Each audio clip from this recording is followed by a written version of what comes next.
Everything started like a normal day, super quiet, but something big was brewing. Nobody in America knew that one little post on X was about to shake things up big time, showing all the secrets and fights among the most powerful people.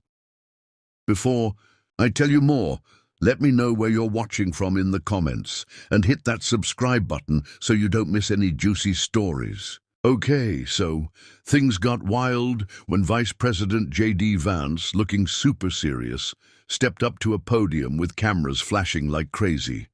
His voice was warm but strong, and he spilled the tea about a huge online fight between President Donald Trump and the super famous tech guy, Elon Musk.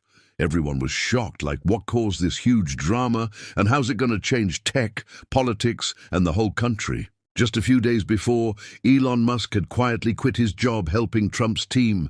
No goodbye, no reason, just poof, gone. And then bam, he posted on X, "Trump's National Rebirth Act is a flop. It's big, silly, and useless." That one sentence was like dropping a bomb on his already rocky friendship with the super bold president. The whole world stopped. Hashtags went viral super fast, phones were buzzing like crazy, and everyone in America was like, is this for real or is it a prank? From small diners to fancy apartments, everyone was staring at their screens, trying to figure it out. In the White House, people felt betrayed, like someone stabbed them in the back. J.D. Vance, Trump's main guy, saw that post and stood by a window, holding his phone tight, looking super sad.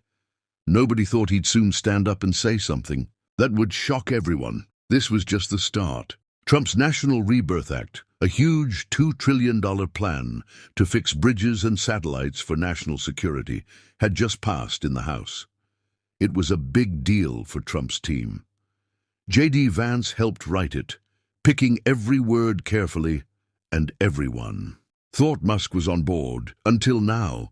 Vance walked around the White House, fists tight, muttering, "Why now, Musk? Why?" But the drama didn't stop. An hour later, Musk posted again. "Trump is holding back new ideas. This bill hurts the future. I'm out." Then he dropped a scary warning. "If this keeps up, we might pull Stellar from space missions." Stellar is the spacecraft NASA uses to send astronauts to space. Right after, Trump called Vance to the Oval Office and said, "Choose your words carefully, but be clear." Vance knew he wasn't just speaking for the White House, but for the whole country. J.D. Vance walked into the White House briefing room, and it felt like the air was buzzing. Everyone got quiet. He stood at the podium, looking strong but a little sad, with cameras flashing and phones streaming live. "I want to share something personal," he started, his voice calm but full of feelings. Reporters stopped writing. This wasn't just politics, it was real disappointment. "Elon Musk was a friend," Vance said slowly. "A supporter, a genius, and someone we trusted." He took a deep breath. "So when I saw his post this morning, I wasn't just surprised, I was heartbroken." The room was silent, not a peep. "I'm asking, not just as vice president, but as someone who believes in teamwork, why? Why attack the president you used to call the boldest? Why now?" His voice got softer, full of emotion. "He could have called or met us, but he chose to fight on social media." He looked right at the camera. "This isn't how leaders fix things. If we don't stop, we'll fall into a big mess no bill, spacecraft, or election can fix." The whole country went quiet, like it was holding its breath. Back at the White House, the mood was heavy. Trump sat at his desk, not posting, not talking, just staring far away. Vance had just left the briefing, his heart still racing from what he said. But then, whoa! A new post from Musk popped up on X. "They want to erase me. Let's talk about dirty secrets. Trump's not clean either. Documents coming soon." The room froze. Trump didn't move. "He's spreading rumors," he mumbled, but his eyes looked worried. Vance stepped closer. "Mr. President, Musk has gone too far, not just in politics but in right and wrong." Trump looked at him, his voice low. "Why now?" That question was everywhere, on news, in group chats, in living rooms.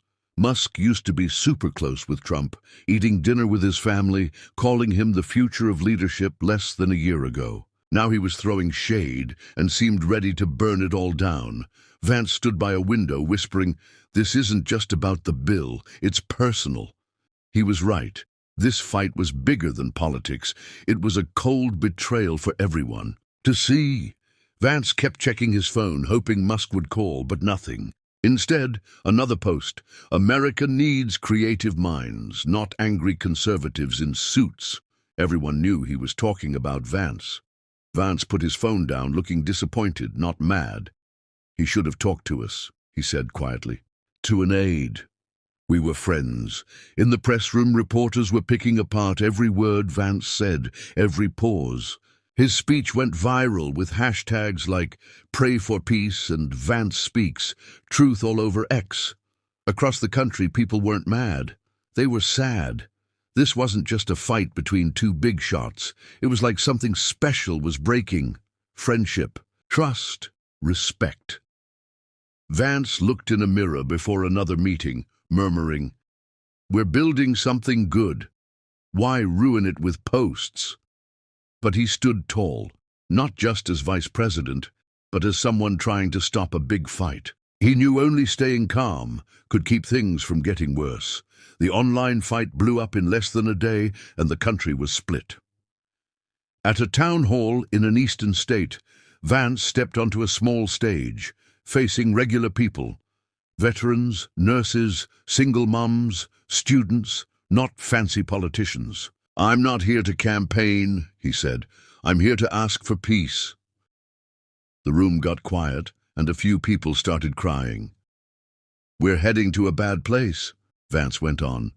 "When powerful people fight online, regular people get hurt." An older lady raised her hand, her voice shaky. "Do you think this fight could hurt the country?" Vance's eyes looked sad. "Ma'am, it's already starting to." Cameras zoomed in, and people watching on TV started crying too. "Do I agree with everything Trump says?" "No," Vance said. "Do I think Musk is a genius?" "Yes. But the answer isn't fighting online. It's a real handshake." A kid in the front row clapped, then others joined. The moment spread, but the pain was deep. Everyone knew Vance's words were the only way forward. Most TVs in America kept showing his town hall speech. The National Rebirth Act, a plan to fix America's roads and defense systems, was Trump's biggest achievement. Vance worked late nights to make it perfect. Musk used to say it was awesome, but then he quit the Efficiency Reform Council and his advisory role with Trump out of nowhere. Now he called the bill worthless. A leaked message from a former Tesla worker said Musk called it a trap that helps backward conservatives, not innovators. Reading that, Vance felt like he got punched. "This isn't about policy anymore," he whispered to a staffer. "It's personal sabotage." He remembered late-night calls with Trump, dreaming big together. Now one post from a friend broke it all in front of everyone. "Don't burn down the house you helped build," Vance muttered, but the fire was already spreading. In a dark White House meeting room, Trump's legal team stared at a screen. A new Musk post said, "I'm still waiting on those secret documents. I'm not the only one implicated." Vance stood still, his heart heavy. He knew Musk was trying to scare people and cause drama, even if the claims weren't proven. The damage was done. Trump, calm but cold, spoke. "This isn't about documents. He wants to ruin my presidency because I wouldn't let him control the budget." The room was quiet. Vance stepped up. "Sir, can I speak publicly again?" Trump looked him in the eye. "Follow your heart, JD." That evening, Vance went to a news studio looking tired but clear. "Musk isn't the man I knew," he said. "If he disagrees, he should tell us directly. The people deserve adults, not kids fighting online." His words weren't mean, but honest, reminding everyone that too much power can be bad. Back in his office, Vance couldn't sleep. He stared at a photo of him, Trump and Musk, laughing at a dinner 2 years ago. "Musk sat at our table," he whispered. "He called us. Close." Now Musk was posting threats that could even hurt national security. The Stellar spacecraft was set to launch a secret satellite next week. Would Musk really pull out? Would others follow? Would America's enemies use this mess? Vance turned the photo down, his hand shaking. He called his wife. "I'm okay," he said, but his voice was sad. "It's hard to watch someone you admired ruin everything." That night, America was quiet. Many felt sad, not just about contracts or posts, but about loyalty and friendship breaking. The White House lights stayed on. Vance sat alone in a meeting room, his coffee cold, eyes tired. The air felt chilly. Everyone was waiting. Would Trump fight back? Would Musk post more? Would the country sink deeper into this public fight? But Vance wasn't thinking about politics. He was thinking about hurt feelings. He grabbed a paper and wrote, "What happens if this leads to chaos?" and underlined it twice. Trump had gone to his room saying, "Only let JD speak first, then we'll decide." Vance knew his next words would be history. He started writing a short speech, picking each word carefully, like fixing a broken heart. America's heart was slowing, hurt by every post, every insult. If nobody stopped it, it might never heal. Across the country, families were split. Some liked Musk, calling him brave for speaking out. Others backed Trump, thinking the National Rebirth Act was the right path. Night shift workers and single dads didn't want drama. They wanted hope. But now, even hope was breaking. In a small, northern town, a woman named Lynn held a J.D. Vance campaign badge, tears in her eyes. "He's the only one talking like a human," she told her daughter. In a southern rural area, a veteran turned off the TV, muttering, "This isn't the country I fought for." In a Midwest school cafeteria, kids talked about the feud over breakfast. A 12-year-old girl said, "Why don't they just talk like adults?" It shocked her teacher. In the Capitol, Vance saw polls showing trust in the government had dropped fast, but trust in him went up because he didn't yell or attack. He asked for peace. Hours after Musk's weird post about secret documents, Vance went to a high-level security briefing. An officer handed him a locked briefcase with classified files. "Mostly still sealed," the officer said softly. Vance's hand shook. "Is Trump mentioned?" he asked. The officer said, "Not like Musk says." Vance nodded. "Good. I won't let lies shape our future." He didn't open the briefcase. There was no need. The real problem was how this fight was going down. Vance went back to the press room, not to defend Trump or attack Musk, but to talk to the people watching who felt hurt. He stood at the podium, his voice warm. "We're not a nation that chases crazy headlines," he said gently. "We're people, and people deserve truth, not threats." His voice shook a little. "If you've shared a meal with someone, you don't tear them down with hashtags. You call, you meet, you fix things." The whole country listened quietly. A crack appeared, not from anger, but from sadness.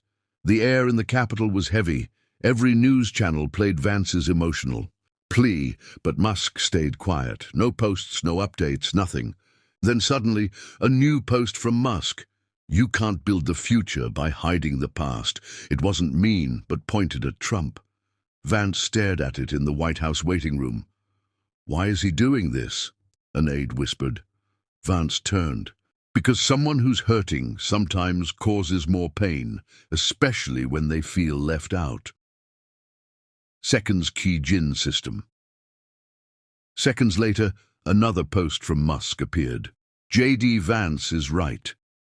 I should have called. Maybe it's too late now." For the first time, people weren't sure what Musk meant. His words weren't mean anymore. They sounded hurt. Vance leaned back in his chair. "Now we're getting to the truth," he muttered. "Not anger, not politics, just wounds. And wounds don't heal on social media. They need something deeper." In the Capitol, staffers whispered as Vance passed by. Some nodded respectfully, others stared. Today, he was more than vice president. He was a voice of reason in a prideful war. A veteran senator pulled him aside. "Son, what you said yesterday made my wife cry. She hasn't cried over politics since 9/11. Vance put a hand on his shoulder. "Sir, this isn't politics anymore. It's about the soul of our country." The senator nodded. "You've got to protect it. If this feud goes on, we might lose each other." Those words stuck with Vance. A call came from the Department of Defense. "Should we proceed with SpaceX for the satellite launch?" Vance hesitated. "We'll wait," he said. "Let's see if someone changes their mind." Deep down, millions prayed for peace. Vance sat in an SUV heading to another briefing, but his mind was back in his small hometown. He called his dad. "Dad, have you ever fought with someone you loved?" His father chuckled. "Son, love isn't real unless it's tested." He added, "I saw your speech. You spoke like a man, not a politician. That's rare. Don't change." Vance felt a lump in his throat. "Thanks, Dad." Trump and Musk, two super-powerful men, were stuck in petty jabs and old scars. Vance whispered, "We can still fix this, not with contracts or threats, but with courage to say, 'Let's talk.'" As he arrived at the briefing, he looked at the sky. "God, let today be the day someone listens." Peace starts when someone puts pride aside. News channels were all about the Trump-Musk feud. Airports, gas stations, classrooms, screens flashed. Trump versus Musk, nation divided. Vance calls for peace. At a Midwest high school, a teacher showed Vance's speech. A 10-year-old whispered, "He sounds like he cares." And he did. Vance didn't pick sides. He stood between two storms and said, "Enough." In the White House, tension lingered. Trump sat in the Situation Room, staring at a tablet. "Should we let this go?" he asked. No one answered. Vance spoke carefully. "Sir, don't let pride ruin what we've built. The people know who you are." Trump looked at him, quiet, human. Even the strongest leaders need a reminder of why they started. Back in his office, Vance opened a drawer and pulled out a letter Musk wrote him over a year ago. "You and Trump are building something great. Don't let small minds sway you. I believe in this." Vance stared at it. "Why now, Musk? Why tear down the bridge you helped build?" His wife called. "Are you okay?" she asked. "No," he admitted, "but I will be." He wasn't just mourning a fight. He was mourning a friendship that once made history, but now made bad headlines. An encrypted message from the Department of Defense hit hard. Musk's company might halt satellite launches in 24 hours, risking national security. Trump slammed the table. "This is blackmail!" Vance knew it was more than policy, a clash of huge egos with the world caught in the middle. He stood. "Give me 1 hour alone." Trump looked surprised. "For what?" Vance said. "To say what no one else has dared to say, not to America, but to Musk." Vance went to the White House Rose Garden, pulled out his phone and recorded. "Hey, Musk, it's JD," he said, voice shaky. "We were friends. We can still be. This has gone too far. Let's talk. Not online, not with threats, but like two people who shared a dream." He posted it. The video went viral. No music, no effects, just a tired, sincere guy. "You helped us build," Vance said. "You inspired millions. But now you're turning our machine into a weapon." He ended, "If this keeps going, it won't just hurt them. It'll destroy a generation's hope." Hashtags like, "Your JD Vance pleads for peace," and "Call Musk" spread. Then Musk responded, sharing Vance's video with, "I watched." Silence followed. In the Oval Office, aides saw it. Trump sat, phone down, arms crossed. An aide said, "That's a sign, right?" No one knew. Vance entered, holding printed comments from the public. "Vance speaks like a father. We need leaders like him." Trump glanced at them. "You got his attention." Vance replied, "I got him to listen." Trump said, Maybe I should call him too. Not an apology, but close. Vance nodded. It's not too late, sir. Outside, the world waited for a sign of peace. Vance's inbox overflowed with letters from regular people. A soldier wrote, "You reminded me why I enlisted." A teacher, "My students were moved, so was I." An elderly woman, "You speak like my son, don't stop." Vance's eyes teared up. These weren't just letters. They were the pain of forgotten people finding hope. An aide entered. "Sir, media want another press conference." Vance shook his head. "No, wait, give him time to decide." The him was Musk. No one knew what Musk would do, but Vance had opened a crack in the wall of division. His phone buzzed. An unknown number. A text. "I'm in the capital, alone. Meet me." No cameras. Vance's heart raced. "Musk," he said, showing his aide, who gasped. "Is that real?" Vance nodded. "He's coming." No one else knew. Not even Trump. Vance left quietly, switched cars, turned off tracking, and went to a small DC office. Rain fell. He arrived. First, 10 minutes later, Musk walked in. Their eyes met. No smiles, no words, for a minute. The world didn't know, but something big was happening. No cameras, no leaks, just J.D. Vance and Elon Musk. Musk sat first. "I didn't think you'd still want to talk," Vance replied. "I didn't think you'd let anger take over so fast." Musk's eyes darkened. "I'm not angry. I'm hurt, but maybe I don't know how to say it without seeming like a traitor." No yelling, just truth. Vance leaned in. "You were the future. Why destroy it over a disagreement?" Musk looked down. "I felt used, like my ideas only mattered if you approved." Vance paused. "That's not true. We built this together. But calling the bill worthless on X? That's not brave, it's reckless." Musk rubbed his face. "I miss when we were friends." Vance nodded. "So do I." No tears, just heavy silence. Outside, the rain slowed, a bit of light breaking through. Vance returned to the White House, weary. Musk slipped. Out a side exit. No cameras caught it, but something had shifted. Trump was waiting alone. "How'd it go?" he asked. Vance said, "He's still angry, confused, but listening." Trump asked, "Is he still threatening to pull his projects?" Vance replied, "Not today." A long pause. Trump nodded. "Maybe we've got a chance."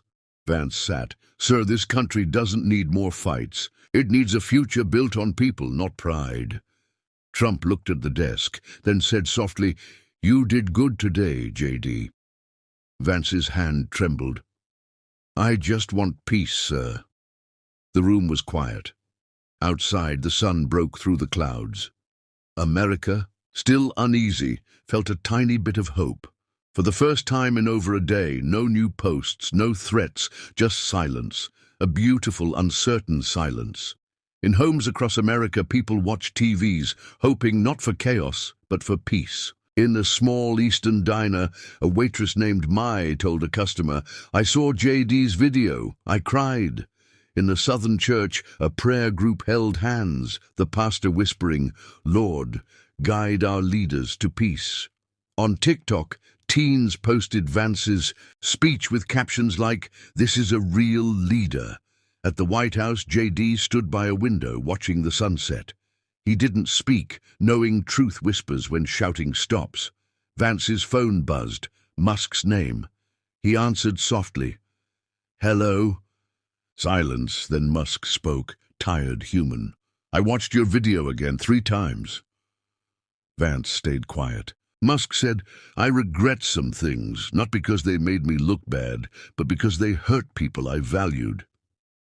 Vance took a breath. "We all stumble, Musk. Not everyone tries to get back up." A pause. Musk said, "Can you tell him I'll call tomorrow?" A real call, man to man. Vance's throat tightened. "Yeah, I'll tell him." The nation's weight lifted a little. Not fully, but a spark of forgiveness flickered. Before bed, Vance wrote a letter to his future son.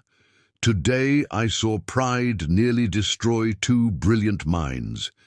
I saw pain turn to poison, but I saw courage, not in strength, but in gentleness, in speaking when silence is safer, in listening when shouting's easier. If you lead, don't fight for power, fight for peace.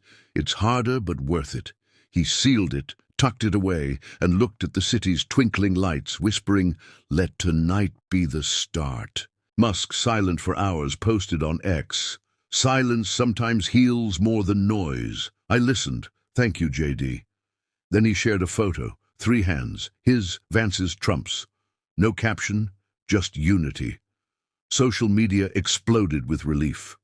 Comments flooded. "Finally, this is the America we prayed for."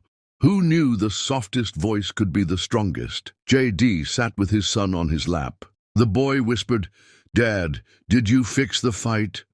Vance kissed his forehead. "No one fixes it, but I help them remember who they are." Maybe that's enough.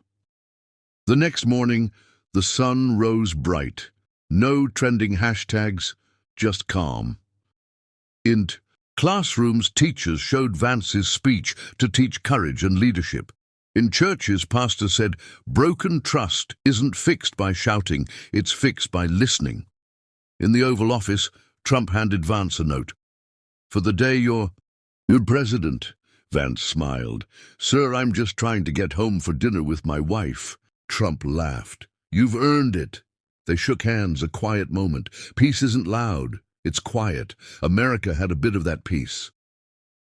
Vance stepped to the podium, the vibe different. No crisis, just a message. "Thank you all," he said, voice shaky.